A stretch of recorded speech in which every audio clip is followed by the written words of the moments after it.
I didn't mean to go that deep. It started out innocently enough. A few weeks ago, I found myself bored at 2 a.m. scrolling through the same repetitive sites, looking for something new. A friend had mentioned the dark web once, half-jokingly, like it was some kind of taboo adventure. You'll see some messed up stuff, he warned, but in a casual tone that didn't seem to carry much weight. He didn't know how curious I was about things I shouldn't be. The first time I logged in, I was scared. I'm not ashamed to admit it. A ton of random sites, all encrypted. Everything was behind layers of protection. I stumbled across forums, chat rooms, and markets, most of which I had no clue how to navigate. But there was one link I couldn't ignore. It had a clean interface compared to the rest of the clutter. The title was simple: The Auction. Now, I know what you're thinking. How stupid could I be to even click it? But curiosity got the best of me. The site itself was stark, black background, white text. It was like a minimalistic design, which made me think it had some kind of legitimacy.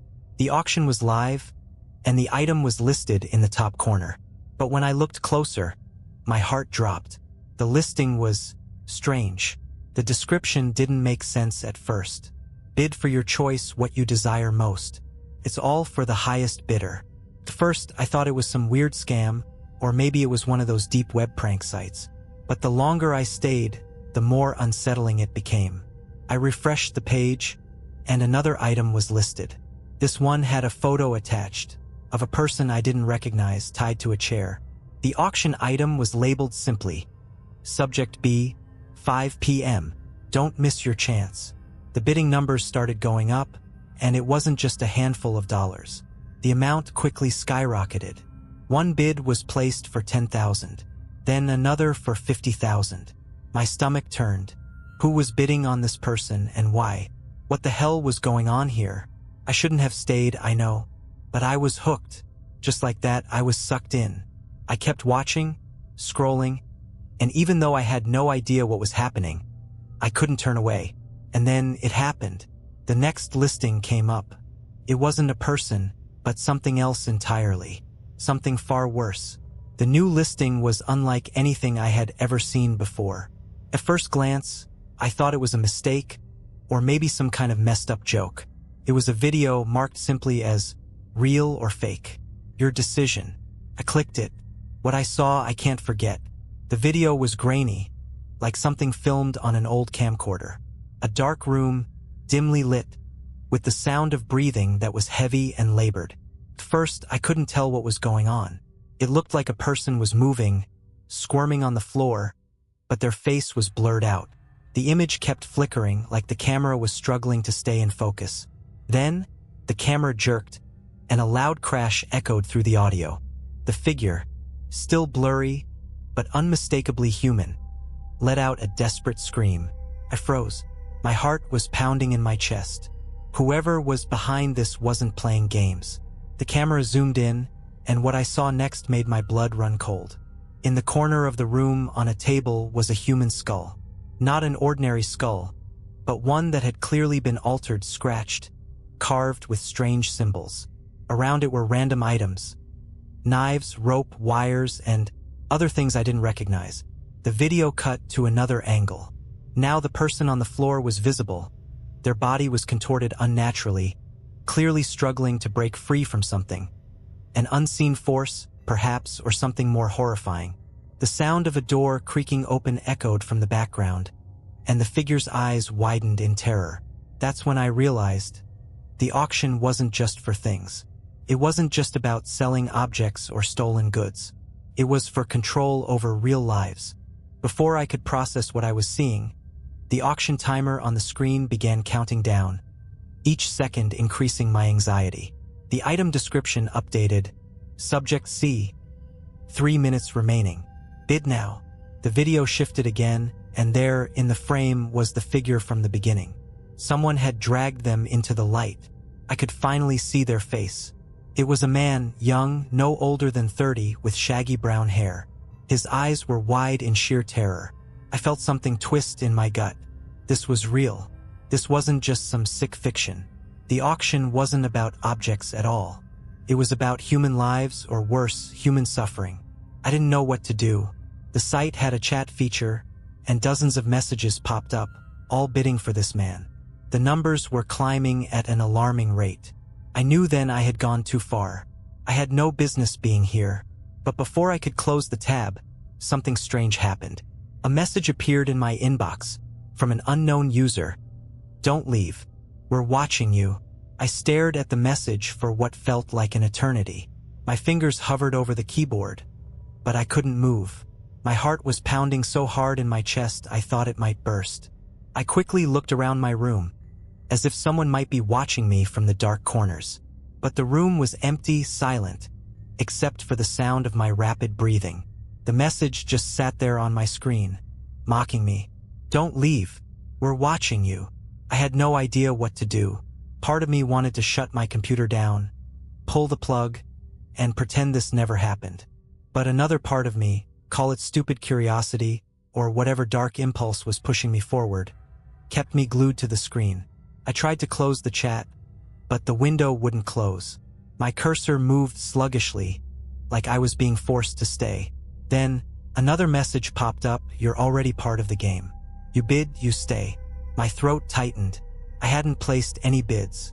I hadn't done anything other than watch, but the feeling of being trapped was undeniable. My fingers moved of their own accord, typing the question. "What do you want from me?" A few seconds passed before the response appeared. "You know what we want. Bids are just the beginning." The words hit me like a punch in the stomach. Bids? I hadn't bid on anything. What was this game? What did it mean? Before I could type another response, the video I had watched earlier reappeared on my screen. The grainy, twisted footage of the man, still in the room, still struggling, now had something different. There was a new message on the screen. It said, "Viewer, join the game." I felt a chill crawl up my spine.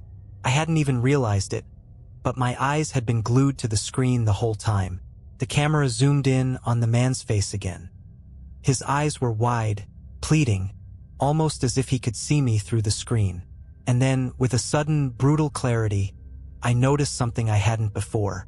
In the background of the room, barely visible in the dim light, there was a figure. A person standing silently, watching. No, not just watching. It was staring right at the camera. Right at me. The figure moved forward slowly, and with each step, the screen began to glitch, lines of static distorting the image. I felt a sudden, overwhelming sensation of being watched.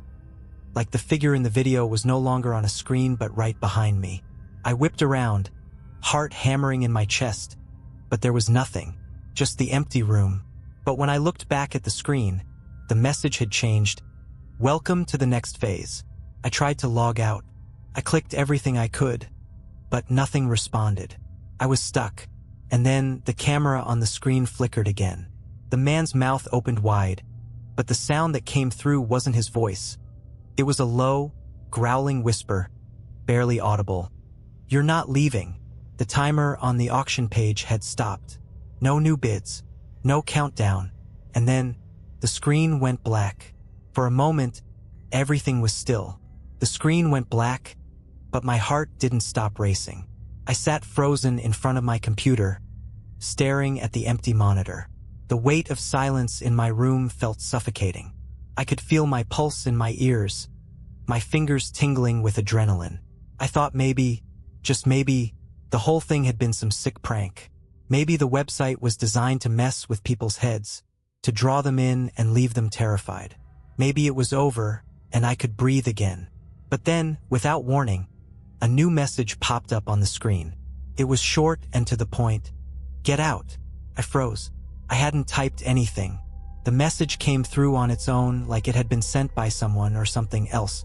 A chill ran down my spine, and I felt that same creeping sense of being watched again. I quickly pulled my chair back, instinctively glancing over my shoulder. The room was still empty. No one was there. I looked back at the screen. The words hadn't changed. "Get out." I quickly moved the cursor to close the browser, but when I tried, the tab wouldn't close. The screen flickered again, and the video I had been watching earlier popped up. This time, the footage was different. The room was darker, colder. The man, Subject C, I remembered him, was no longer struggling. He was sitting upright now, his face drained of color, eyes wide and lifeless. His lips moved, but there was no sound. Then the camera zoomed in on something that made my stomach churn. A blood-stained knife was laying on the floor in front of him. His hands were free, but his eyes were locked on the screen, as if he could sense I was there, as if he knew I was watching him. I couldn't pull myself away. A new line of text appeared under the video, "Your turn." I wasn't sure what that meant, but before I could process it, the video cut to a live feed. It wasn't of the auction anymore. It wasn't even of Subject C. It was a shot of my own street, taken from a dark corner. The camera was blurry, but it was unmistakably my neighborhood. Panic surged through me. How the hell did they know where I lived? I quickly scrambled to pull the blinds shut, but the moment I stood up, the screen flickered again. This time, a new message appeared. It was chilling. "We know you." My mind raced. How was this happening? My hands were shaking.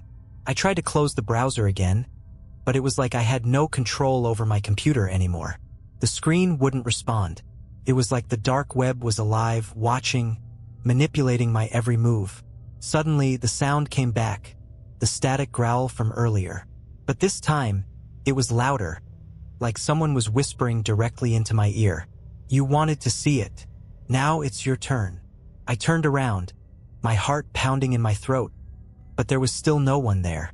Just the eerie silence of my room. The screen in front of me displayed nothing but a black void. And then, I saw it. A flash of movement. Just behind me.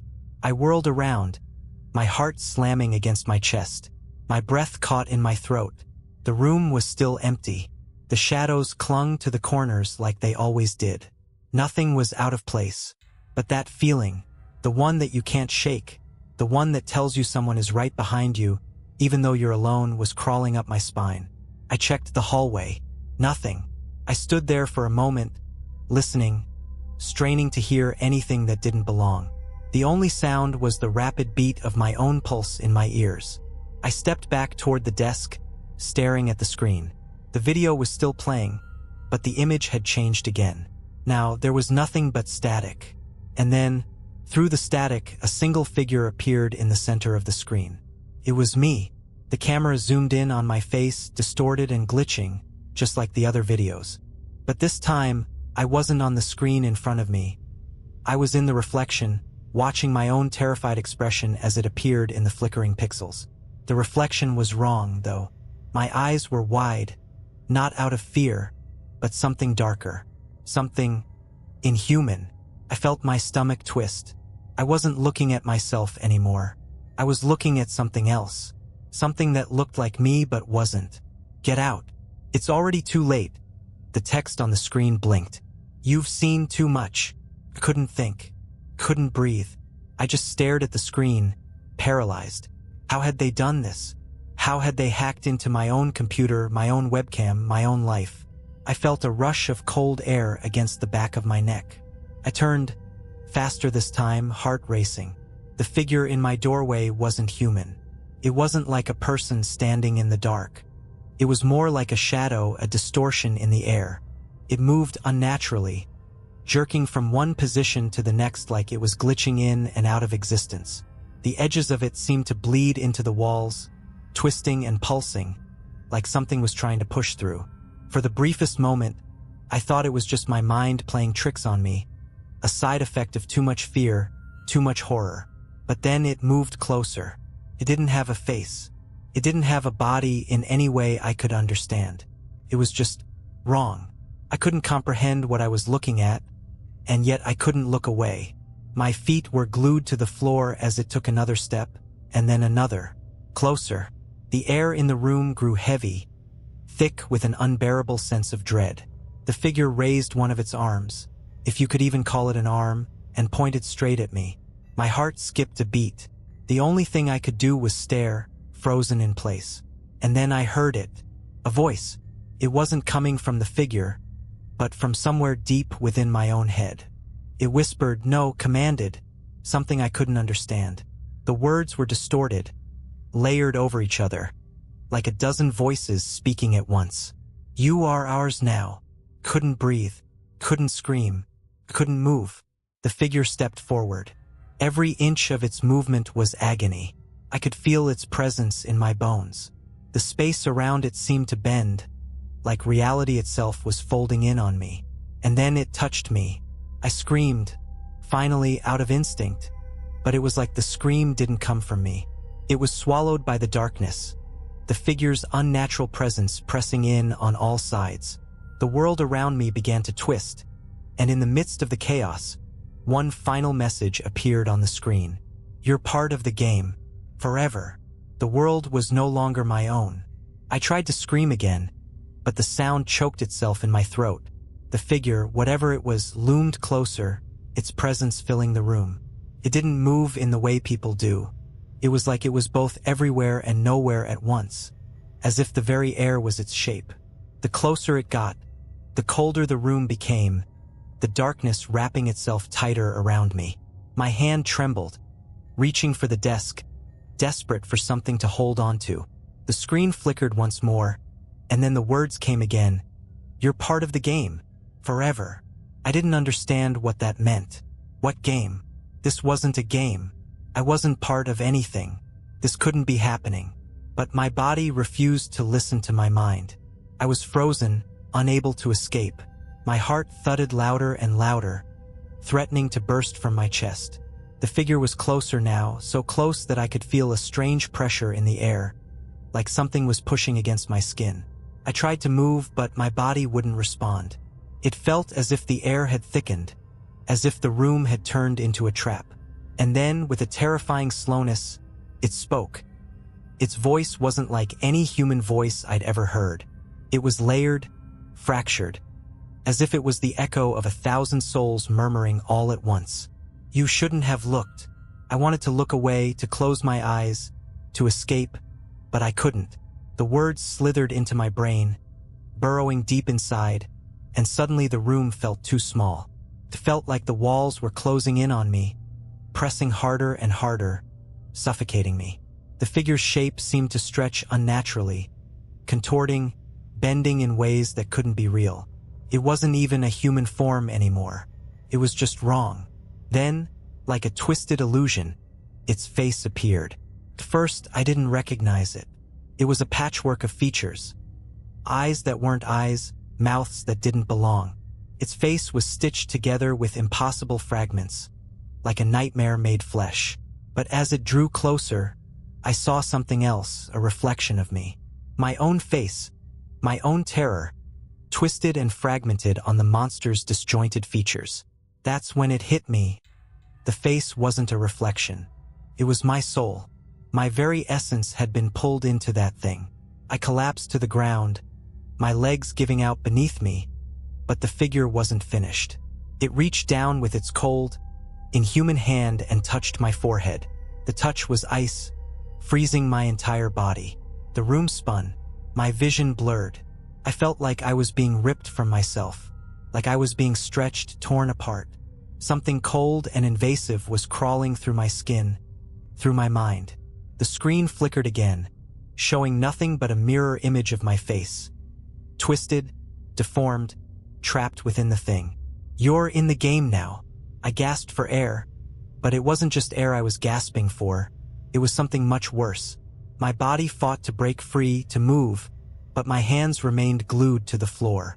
I could feel myself slipping away. My own voice, my own identity, felt so far gone, like it was being absorbed into the dark. But in that moment, one last thought crossed my mind. The website, the auction, the bids. It had all been a trap, a lure, and I wasn't just a spectator anymore. I was part of it. The figure leaned down and whispered again, its voice slithering into my mind. Now you'll never leave. The world around me began to darken, the room growing colder and colder until there was nothing left but the black void. I couldn't fight it anymore. The game was over. I had lost. I had become part of the horror. The darkness enveloped me entirely. Couldn't move, couldn't speak. It felt like the very fabric of my being was unraveling, stretching into a place that was beyond comprehension. I wasn't just trapped in the room anymore. I wasn't even in my body. I was somewhere else, somewhere that didn't exist in the way that anything should. The whispers grew louder. They weren't in my ears anymore. They were inside my skull, crawling through my thoughts. I could feel them seeping into every corner of my mind, corrupting every memory, every thought, every fear. The auction, the bids, it had all been a setup. A cruel game where the players were never meant to win, only to become part of the collection. And then I saw it. In the endless black, there was a single distant light. It flickered like a candle flame, weak and uncertain. I thought maybe, just maybe, it was an escape, some chance to claw my way back into the real world. But as I moved toward it, I realized it wasn't a light at all. It was another screen, another auction. I could see the words on it, clear as day. New item, subject 7584. Lost soul, bidder required. I realized with a cold shock what had happened. I wasn't free. I wasn't a player, a victim anymore. I was the item. My body, my soul, everything about me was just another piece to be bid on by whoever wanted it. And then the screen flashed with a number, an obscene, astronomical sum. But that wasn't what chilled me. What chilled me was the name attached to the bid. It was a name I recognized. It was my name. The whispers erupted, louder now, 100 voices echoing around me, laughing. I tried to scream, but the words wouldn't come. I was trapped, frozen in this place, the dark auction hall where souls were bought and sold. A place that existed just beyond the edge of reality. A place where once you entered, you could never leave. And then the screen flashed one last time. The words now burnt into my brain. Subject 7584 sold. To the highest bidder. I felt the cold grip of terror tighten around me as the figure, the creature, appeared once more. It loomed over me in the void, its hollow eyes staring down at me, its grin widening, as if it already knew what was coming. "You're not part of the world anymore," it said, its voice an echo of 1,000 screams. And then, there was nothing.